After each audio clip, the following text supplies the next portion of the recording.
Hello my dear students, I warmly welcome you CS Digital Classes. In this lecture, we are going to discuss about ideals. Okay, so in this lecture, we have to define we are going to discussing about the definitions of ideals. There are a lot of types in ideals. So first of all, we can see here ideal of a ring, principal ideal and factor ring and prime ideal and at the same time maximal ideal. These five definitions are very important for the purpose of the short answer question in the examination and for the purpose of the upcoming theorems in the next videos. Okay, so first of all you can see the ideal of a ring.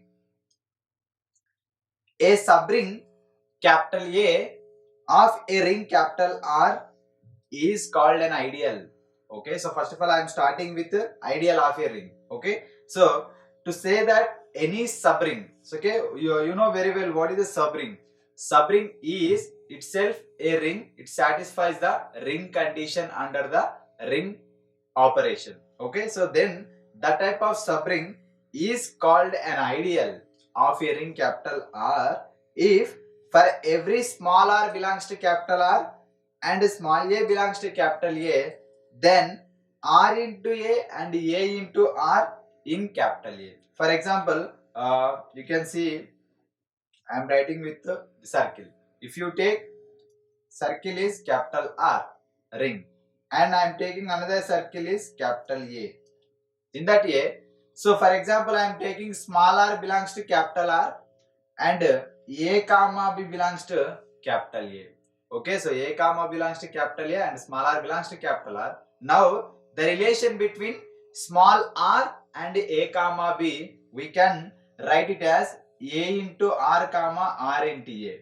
Okay, so that is the left ideal and right ideal, you know very well. Okay, so therefore then whenever A into R and R into A, that product value is also again in small in capital A, then that the ideal, then that the subring is called ideal of capital A. Okay, so here I am writing A into R comma R into A. So what is that meaning of them means? First of all you can take the left ideal. So again we have two types of ideal. Okay, likewise in the cosets, so left cosets and right cosets, how you can discuss. So the same manner only we are discussing here ideal, left ideal and right ideal.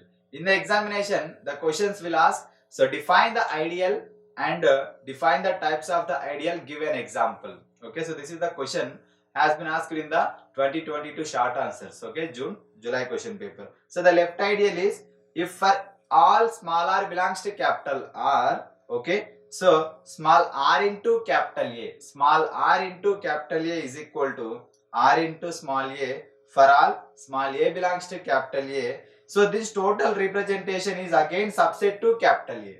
Okay, so whenever you have r into capital A is subset to capital A, then that r into capital A is called left ideal. Okay, left ideal of the main ideal capital A. So you know you can see the problems on them also, what is a small r and what is a small a also. So while discussing the problems we can know very well about this left ideal and right ideal. Next see the right ideal.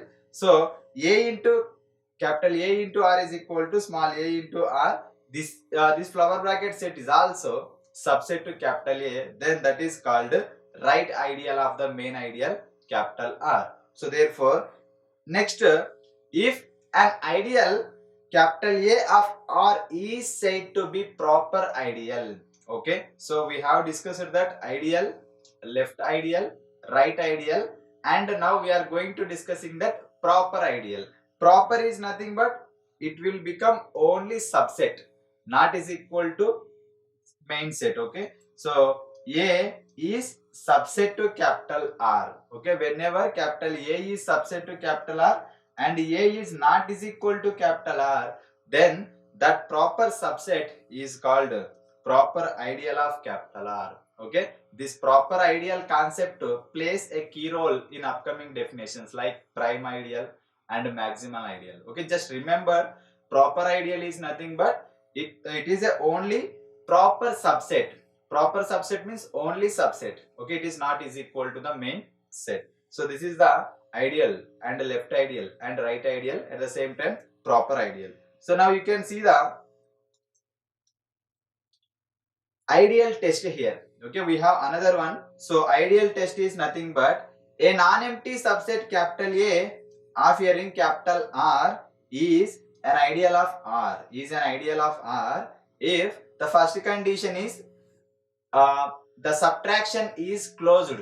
Subtraction is closed in ideals, that is A minus B belongs to capital A for every A comma belongs to capital A, and R into A comma A into R belongs to capital A for small a belongs to capital A and small r belongs to capital R. So, okay, whenever any ideal or any subset or any subring satisfies these two conditions, A minus B belongs to capital A whenever A comma B belongs to capital A, and R into A comma A into R belongs to capital A whenever small a belongs to capital A and small r belongs to capital R, is said to be an ideal. That subring is said to be an ideal. Here in the definition only we are clearly mentioning that a subring is said to be an ideal. So what is the difference between subring and ideal?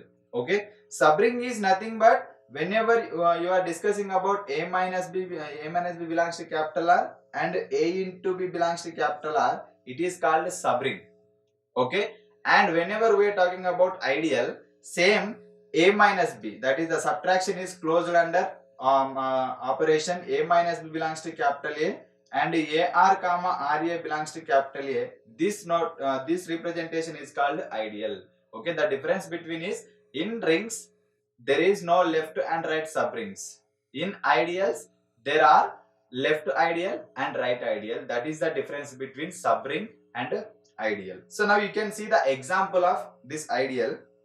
For any positive integer n belongs to z plus, the set n into z is equal to 0 plus or minus n plus or minus 2n, so up to so on, is an ideal of z. That means whenever you take the set of integers, if you multiply that integers with one positive integer only, so then the resultant set n into z is an ideal. Okay, so now the second example, for any ring capital R, okay, singleton 0 is a trivial ideal. You know very well, singleton 0 is the trivial subgroup and a trivial subring and a trivial ideal. Okay, so therefore, and capital R itself is an ideal. Every ring is itself in as ideal. So therefore, so these are the two examples. In the examination you have to give the examples in this format. So this is about ideal, the first definition.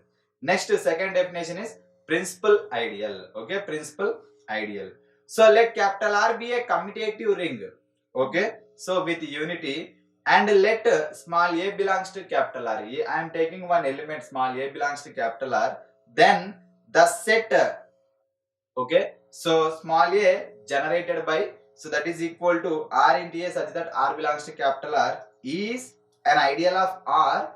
That ideal is called principal ideal generated by small a. Here the main motto is principal ideal. So it is generated by one element only. That element is small a. That small a belongs to the main ring only. Here the condition is nothing but capital R must and should commutative ring with unity. Then only we can define a principal ideal. Okay, so you this definition we have seen in the cyclic subgroup also. Okay, what is the difference between cyclic subgroup and principal ideal is nothing but in cyclic subgroup capital G is a group only. Here capital R is a ring with commutative ring with unity. Okay, commutative ring with unity. That is the difference between cyclic subgroup generated by A and principal ideal generated by A. So okay, next third definition is factor ring. In the previous lecture we discussed that factor group. Okay, G by H. G by H is the factor group where capital H is any normal subgroup. Okay, we discussed that G by H is a factor group where capital H is a normal subgroup and capital G is a group. The same concept here we are going to apply for the ring and ideal. Okay, so that is called factor ring. Let capital R be a ring and capital A be an ideal of capital R, and we know very well capital R is group under addition and multiplication. Okay, capital R is group under addition and multiplication. Why? Because in the basic definition of the ring only, we can clearly explain that capital R is abelian group under addition and capital R is semi group under multiplication. So therefore, so is normal subgroup of capital R, that is capital, if that ideal, first of all we took capital A is an ideal. If that ideal is a normal subgroup of capital R, then the factoring of that R and A is denoted by R by A, and it is defined as R by A is equal to small r belongs to capital A such that small r belongs to capital R. In this format you can define the factor ring. So based on this factoring definition, we have one famous theorem, that is the existence of the factoring theorem. Okay, so that was asked in the previous examination only in the year of 2022 June-July question paper, the existence of the factoring theorem. So we can also discuss about that theorem. Next, you can see that the fourth definition, prime ideal. Okay, so before we discuss that principal ideal, so now we are going to discuss about prime ideal. So here let capital R be a commutative ring and the proper ideal. So I clearly mentioning that the proper ideal, proper means only subset. Okay, the proper ideal capital A of the ring capital R is said to be, that proper ideal is said to be prime ideal if any two elements, if you take from the ring A comma B belongs to capital R, such that their product A into B belongs to capital A, if A belongs to capital A or B belongs to capital A, then that capital A is called prime ideal. That means A into B belongs to capital A, that implies A belongs to capital A, either A belongs to capital A or B belongs to capital A. So based upon this definition, so we have one of the important theorem, okay, prime ideal. So prime ideal is nothing but whenever you are taking two elements in the ring, the product of those two elements belongs to the ideal, proper ideal. Okay, so then one of the element, small a belongs to capital A or small b belongs to capital B. This ideal we can explain by the Euler's Euclid lemma, not Euler's, Euclid lemma. That means P divides AB. Okay, so P divides AB, that implies P divides A or P divides B, where P is a prime number. So that is the relation between the Euclid lemma and prime ideal. So this is the example. For n greater than 1 belongs to any integer, then the ring of integers. Okay, so the ring of integers and the ideal n into z is prime ideal. The ideal n into z is prime ideal if and only if whenever n is a prime. So that is the example for the prime ideal. So next, the last definition is maximal ideal. Okay, same capital R be a commutative ring and the proper ideal capital A of R is said to be maximal ideal. Okay, such that, okay, so if capital B is any other ideal of capital R, okay, and A subset B subset are equal to R, then A not is equal to R and B equal to R. You can see here, for example, I am taking capital R is a commutative ring and capital A is a proper ring. Okay, capital A is a proper ideal. In between them, I am again writing another ring. Okay, so that is capital B. Okay, if there is another ideal capital B, then what is the relation between them? A subset B subset are equal to R. Okay, so then this A not is equal to R, or you can write if B is equal to R. Whenever one of these two conditions satisfies, then the main ideal capital A is called maximal ideal. Okay, so this is the diagrammatic representation. Now in the example, in the ring of polynomials with real numbers coefficient, that is capital R of x, the proper ideal x square plus 1, the proper ideal generated by x square plus 1 is maximal ideal of R of x. This is the one of the important example.